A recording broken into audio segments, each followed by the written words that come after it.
High above the clouds, in the endless blue of the sky, there are magical islands that only appear when your heart believes in the impossible.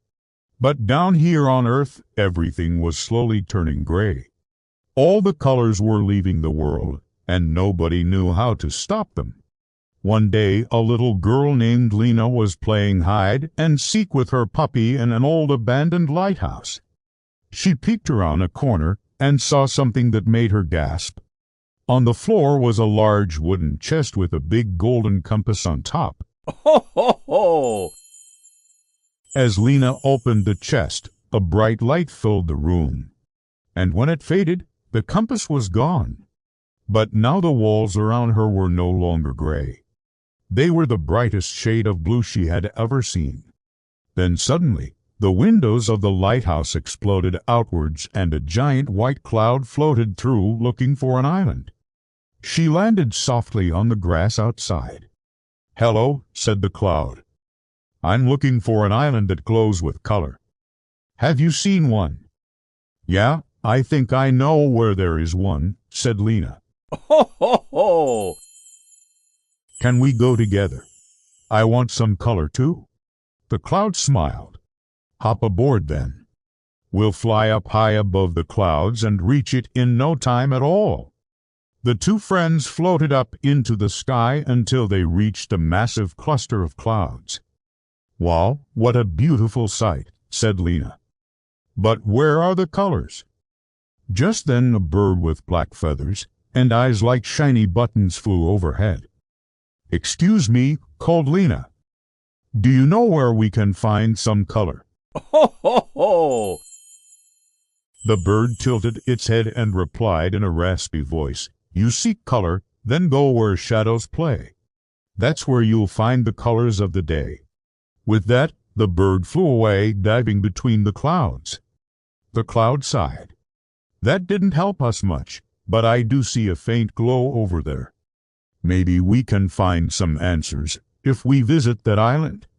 As they floated closer, Lina noticed the trees had no leaves and the grass was gray and wilted. Ho, ho, ho! There were no birds singing or flowers blooming here. Everything was dried out and lifeless. Then Lina spotted a tiny house made of twigs and leaves. And as she neared it, she heard the faint sound of humming. She knocked on the door, and a little old woman with twinkling eyes opened it. "Hello," she said with a warm smile. "Welcome to my island." "We're looking for color," said Lina. "And I think you can help us."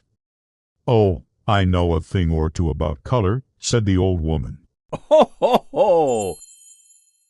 "But I've lost my paintbrush, and without it, I can't bring any color back to this world. If you find my lost paintbrush, I will gladly help you. But be warned, the paintbrush is hidden in the Shadowlands, where nothing is as it seems and everything is dark. Only those who believe in the light can hope to find it." With that, the old woman handed Lina a glowing stone. "Take this with you," she said. "It will light your way." Then she turned and went back inside her house. Ho, ho, ho! Just then, a small gray mouse popped out from behind a rock. "Are you going to the Shadowlands?" he squeaked. "I want to come with you. I've never been there before, and I'd love to see it." Lina smiled. "Of course, hop aboard then."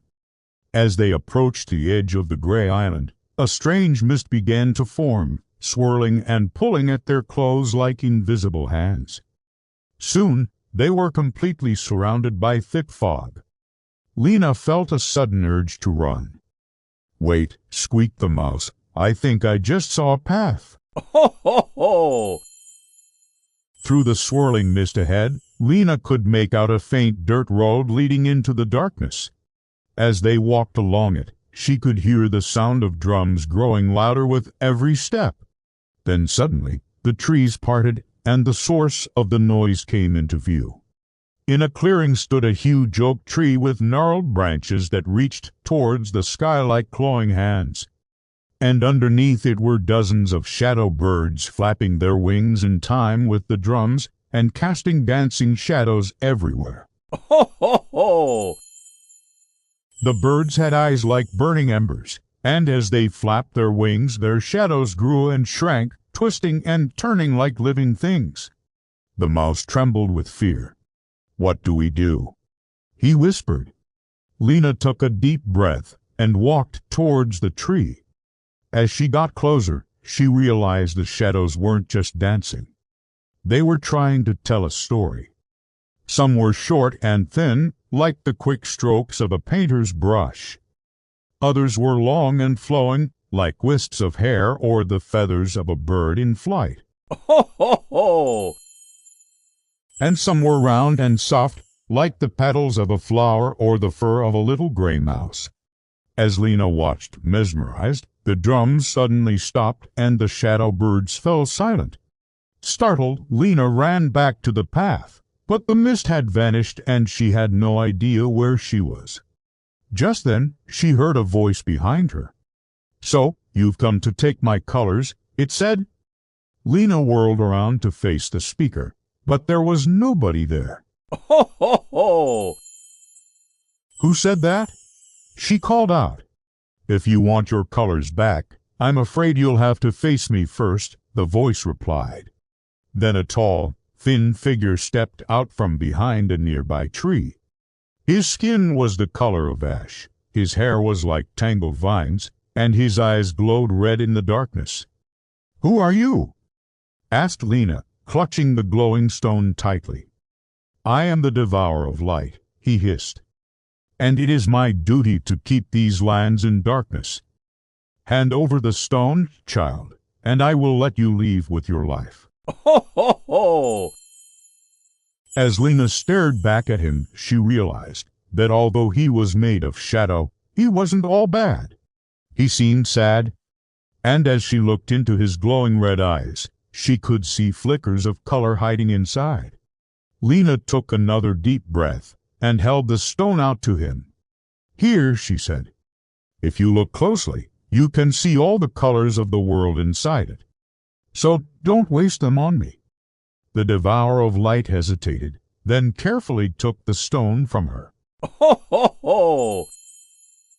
As soon as he touched it, his eyes widened in surprise. Then he did something unexpected. He laughed, a loud booming laugh that echoed through the trees.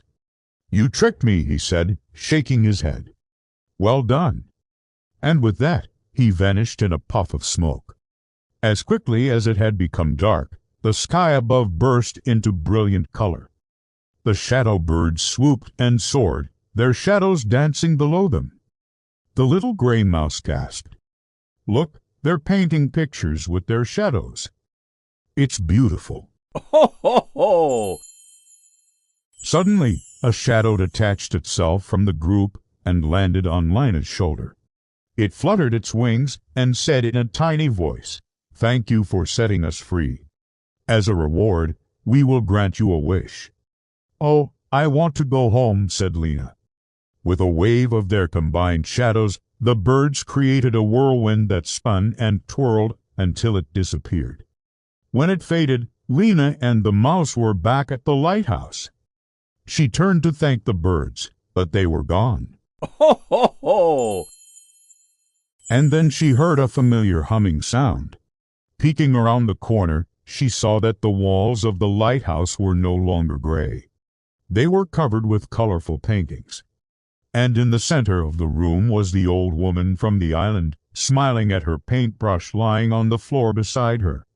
Then she turned and noticed Lina. "Oh, you found my paintbrush," she cried. "That's wonderful news.